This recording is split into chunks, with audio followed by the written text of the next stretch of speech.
Sistemas de alimentación ininterrumpida, también llamadas UPS. Vamos a ver que están ampliamente extendidos el uso porque tienen muchas ventajas, ¿sí? Vamos a ver algunas de ellas, que nos proporcionan seguridad, protección a nuestros equipos, acondicionan la línea para filtrar ruidos en nuestra fuente eléctrica, suprimen voltajes picos y sobrevoltajes. También brinda protección contra caídas o reducción de la tensión de línea, como así también energía de respaldo continua durante periodos considerables de tiempo. Esto va a depender exclusivamente de la capacidad de la batería. Y también constituyen un sistema de alarma o notificación de eventos. Recordemos que nuestra línea domiciliaria está expuesta a un número bastante amplio de posibilidades de errores, ¿sí? Ruidos, todo tipo de perturbaciones. Bueno, al estar expuesta a la intemperie, las instalaciones, sistemas de mantenimiento de las empresas, por lo general ocasionan algún tipo de problema, ¿sí? De anomalía en la señal. Bueno, ¿cuáles son aquellas perturbaciones eléctricas más comunes? Podemos hablar de los defectos en la señal eléctrica. Vamos a detallar ahora qué tipo. Tenemos el ruido eléctrico, ¿sí? Tenemos sobretensiones, transitorios de tensión y caídas de tensión. Estos 5 ítems ahora los vamos a ir ampliando un poquito, que es lo más característico que los define. Bueno, hablando de los defectos de la señal eléctrica y hablando de cortes de energía, podemos definir como un corte una condición de cero tensión, 0 volts en la alimentación de entrada, cuando ese corte dura más de 2 ciclos. Estamos hablando de una frecuencia de red de 50 Hz. Cada ciclo va a tener 20 milisegundos. Cuando yo tengo 2 ciclos en los cuales la señal desaparece, ¿sí? Entonces lo vamos a asumir como un corte de energía. Y esto puede ser causado por varias cosas: apertura de interruptores, problemas de instalación, falsos contactos en las conexiones de los tableros. También puede ser fallas externas al domicilio, como fallas en la distribución eléctrica, tanto de la parte interna como externa. Bueno, ¿cuál sería la consecuencia de este corte mayor a 2 ciclos? Puede producir una pérdida total o parcial de datos, ¿sí? Problemas con los sistemas operativos, daños de hardware, ¿sí? En los dispositivos de computación. Cuando hablamos de baja tensión, ya venimos del corte, ahora vamos a baja tensión. Es un estado continuo de baja tensión de la red. Por ejemplo, el hecho de medir la tensión en un toma y tener, por ejemplo, 150, 170, 180, cuando lo normal debería ser, al menos en mi país, 220 volts PRMS. Bueno, ¿en qué ocasiones hay baja tensión?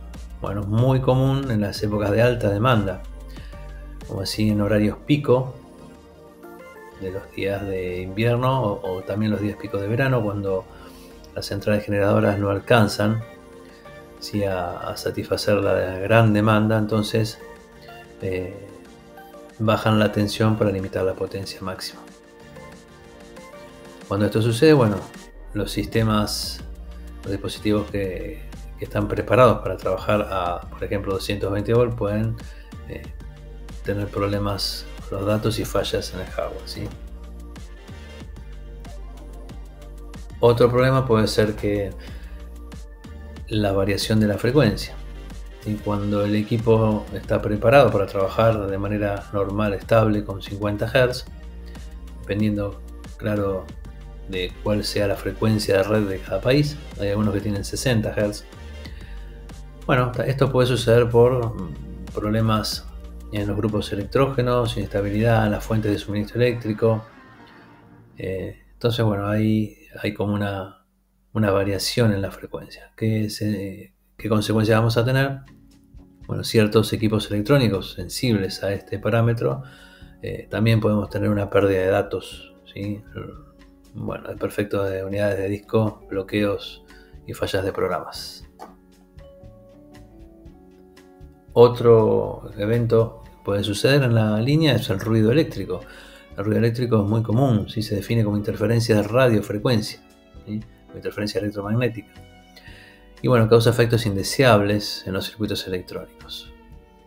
Las fuentes del problema incluyen, bueno, pueden ser motores, relés, dispositivos de control de motores, transmisiones de radiodifusión, radiación de microondas, incluso tormentas eléctricas, ¿sí?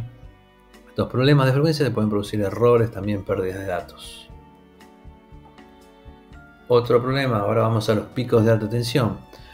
Los picos de alta tensión ocurren cuando hay repentinos incrementos de tensión, ¿sí? En pocos microsegundos, cosas indetectables, picos de alta tensión, ¿sí? Estos picos son resultado de la caída cercana de puede ser un evento, un rayo, también pueden existir otras causas, ¿sí?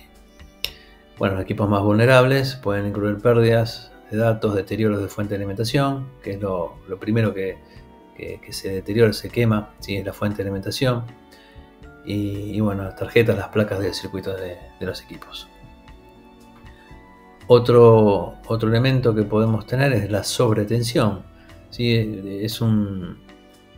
Es una tensión sostenida superior a lo normal. Podemos tener 220, que es lo normal, 240, 250, ¿sí? Son valores de sobretensión, incluso más, un 260, ¿sí? La causa más común es cuando se desconectan o se apagan grandes cargas en la red, y ahí tenemos sobretensiones. En condición, los equipos informáticos pueden también tener pérdidas de memoria, error de datos, que se apaguen, ¿sí? Que se reseten, y bueno, y los componentes pueden llegar a tener envejecimiento prematuro. Caída de tensión. Es cuando la tensión está baja, ¿sí? Entre el 80 y el 85% de la tensión nominal. Estamos hablando también de valores inferiores, ¿sí? Puede ser encendidos de equipamiento de gran magnitud. Cuando se enciende algo con mucho consumo, puede ser que baje la tensión, muy probable, ¿sí? Bueno, y entonces una caída de tensión puede tener efectos similares a los de una sobretensión. Y por último tenemos los transitorios de tensión. Estos transitorios tienen lugar cuando hay picos de tensión de hasta 20.000 volts, con una duración entre 10 y 100 microsegundos. O sea, son instantes muy pequeños, pero bueno, son ocasionados por arcos eléctricos, descargas estáticas, algunas maniobras, ¿sí? En las centrales de distribución, en las subestaciones, en las usinas para corregir defectos en la red que generan estos transitorios. Pueden ocurrir varias veces al día. Estos, bueno, puede suceder que, además, no me ha sucedido, a mucha gente le ha sucedido que llegan a su domicilio y bueno, encuentran algún dispositivo quemado, resulta que después se quemó la fuente o una placa. Bueno, son estos realmente transitorios de tensión, y si no los filtramos convenientemente, lo que va a suceder es que van a terminar quemando los dispositivos electrónicos. Bueno, vamos a ir definiendo, clasificando y viendo la función de las UPS, ¿no? Entonces, acabamos de mencionar todos los problemas, perturbaciones que pueden llegar a haber en nuestra línea, que son muchísimas, ¿sí? Y bueno, tenemos este dispositivo, bueno, gracias a sus baterías puede proporcionar energía tras un apagón a todos los dispositivos existentes en la red, ¿sí? También pueden mejorar la calidad de energía eléctrica que llega a las cargas. Entonces filtra subidas, bajadas, elimina armónicos, todos los elementos que acabamos de mencionar, ¿sí? Son filtrados, son neutralizados o bloqueados por la UPS.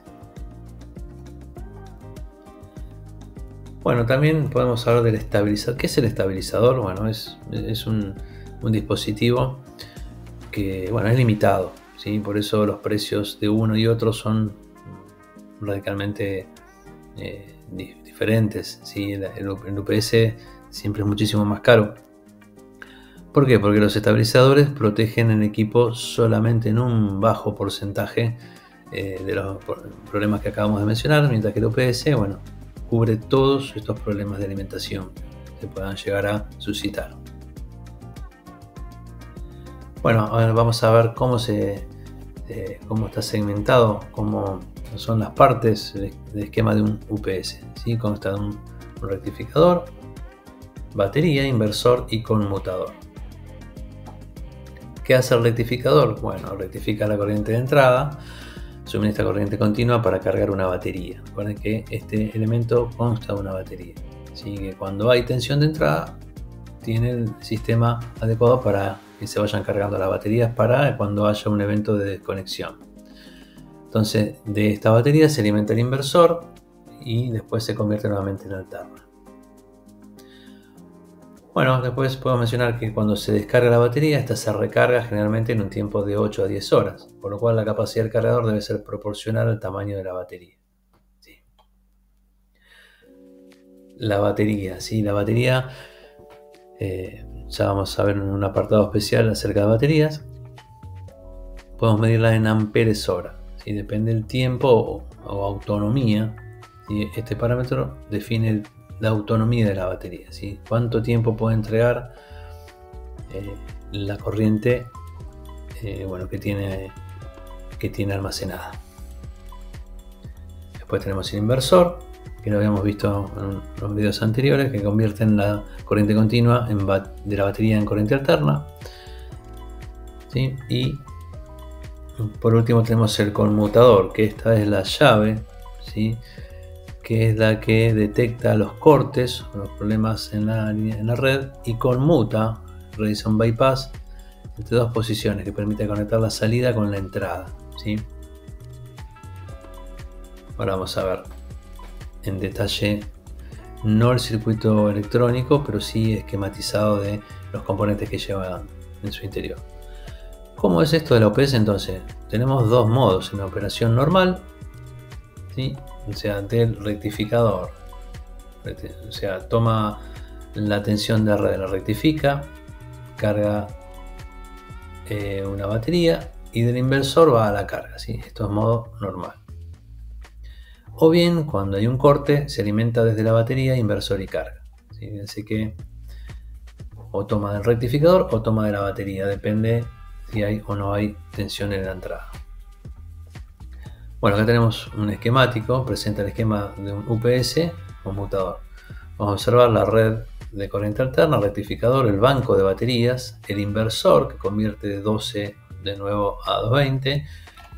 Este es el interruptor estático, ¿sí? Que es el que va a conmutar cuando hay o cuando no hay, ¿sí?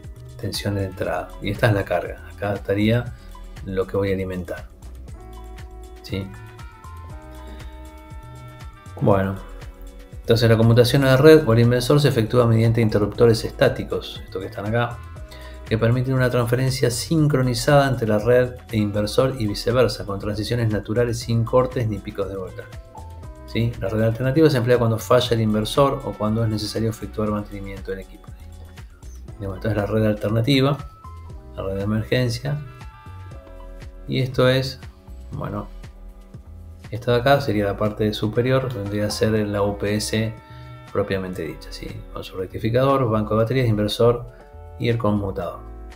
Este conmutador trabaja en simultáneo en oposición con este que está abajo, ¿sí? Bueno, los inversores trabajan produciendo una onda cuadrada o bien de trenes de pulso de polaridad positiva o negativa, o sea, convierten, ya habíamos visto, era uno de los tipos de inversores, este es el más sencillo, ¿sí? Entonces convierten una señal continua, puede ser de 12 volts de la batería, y a través de unos dispositivos, una circuitería que ya le hemos visto, pero acá vamos a repasar un poquito, produce nuevamente una señal alterna, que tiene que tener 50 Hz. Bueno, el formato para convertir esta tensión que está acá, que es de continua, en alterna, ¿sí? Se basa en esta disposición de, vamos a ver, acá es esquematizado, ¿no? Esto de 4 transistores o dispositivos que, bueno, después vamos a ver que son SCR, ya lo vimos en el otro video, ¿sí? Bueno, entonces este tipo, bueno, acá lo menciona que son transistores de tecnología IGBT, ¿sí? El IGBT combina las mejores características de un transistor bipolar con las mejores de un transistor FET, ¿sí? Y además de ser de potencia. Bueno, entonces con este modo puente yo puedo hacer que en un sentido voy a hacer que conduzcan Q1 y Q4 y voy a tener una tensión sobre la carga, y en el otro instante va a conducir Q3 y Q2 y voy a tener también alimentada la carga, pero en sentido opuesto, con lo cual puedo ya generar una tensión alterna. Esto es lo que yo les mencionaba, ¿sí? Cuando Q1 y Q4 se encienden simultáneamente, tengo esta polaridad sobre la carga, y cuando Q3 y Q2 se encienden, esta es la polaridad sobre la carga. Esto es lo que, como consecuencia de esa conmutación, tengo sobre la carga, ¿sí? Bueno, atención, esto ya lo habíamos adelantado en el video anterior sobre inversores. Este tipo de onda cuadrada que no me sirve para alimentar todo tipo de dispositivos, ¿sí? Esto no es recomendado para usarse en equipos electrónicos, ya que puede provocar un calentamiento excesivo. Recordemos que esta forma de onda está llena de armónicos, ¿sí? Pues es una onda cuadrada, no es una onda senoidal pura, sino que es senoidal más la suma de unos determinados armónicos, que bueno, estos generan el calentamiento en los dispositivos, incluso pueden generar daño prematuro o directamente inutilizarlos. Bueno, vamos rápidamente a clasificar los UPS. Hay varias formas de clasificarlos, y puede ser de corriente continua o puede ser de corriente alterna, y puede ser que necesite alimentar equipos de continua o de alterna. Y la topología, que acá nos vamos a detener un poquito más, vamos a definir que existen las UPS offline o standby, ¿sí? Si la corriente de carga es normalmente suministrada directamente por la línea, ¿sí? O UPS online, el 100% de la corriente de la carga es normal y permanentemente suministrada por el inversor. A ver, ¿qué es esto? Acá tenemos la offline. Fíjense que el voltaje de salida o la carga siempre estoy tomando el voltaje de la entrada. El voltaje de la entrada, acá todo el procesamiento, filtros, supresores de ruido, transitorios, detección de baja, de alta tensión, ¿sí? Todo lo obtengo en este tipo de topología, ¿sí? El inversor se encuentra fuera del camino principal de la corriente, ¿sí? El inversor está fuera del camino principal de la corriente, ¿sí? En espera de que sea requerido para encender. ¿Cuándo va a ser requerido para encender? Y cuando acá no haya voltaje de entrada. Cuando acá no hay voltaje de entrada, esto va a conmutar automáticamente y el inversor va a estar tomando señal de la batería, ¿sí? Batería 12 volt, inversor 220 a la carga, ¿sí? Este es el topología offline o standby. Acá tenemos otro esquema del mismo. Este es el offline, sin modo normal. Es similar al anterior. El flujo de energía está tomando directamente siempre la línea, salvo que haya un evento de desconexión. Acá hay otro. Explica paso por paso cómo se cambia el modo batería, ¿sí? Acá tenemos la entrada, el filtro, ¿sí? El interruptor, el cargador de baterías, la batería, el inversor y el conmutador nuevamente, ¿sí? Y acá tenemos la otra topología, la online, modo línea normal y modo batería, ¿sí? Bueno, acá tenemos, fíjense el flujo de energía, y acá tenemos la carga, entrada, filtro, ¿sí? Esto está tomando siempre del inversor. Acá tenemos el inversor, ya me está tomando el inversor, el interruptor, que cuando acá no hay tensión, va a tomar acá de la batería, pero siempre va a estar en el camino del inversor. Esta es la topología online, significa que el inversor está siempre en el camino entre la entrada y la carga, o la batería y la carga. Este es, bueno, el camino de la UPS online: entrada, filtro, rectificador, inversor, conmutador y salida. Acá tenemos el modo batería. Este es el online, pero cuando está cortado tenemos el modo batería. ¿Ven? Tenemos el flujo de energía desde la batería hacia el inversor, ¿sí? De esta manera, como no hay entrada de tensión.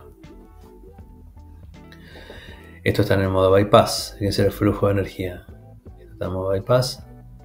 Este es otro modo. El UPS online tiene tercer modo de operación, que el modo standby no posee, es el modo bypass, que hace, puentea todo el circuito y toma directamente de la entrada. Estoy bypasseando, o sea, puenteando todo la UPS, ¿sí?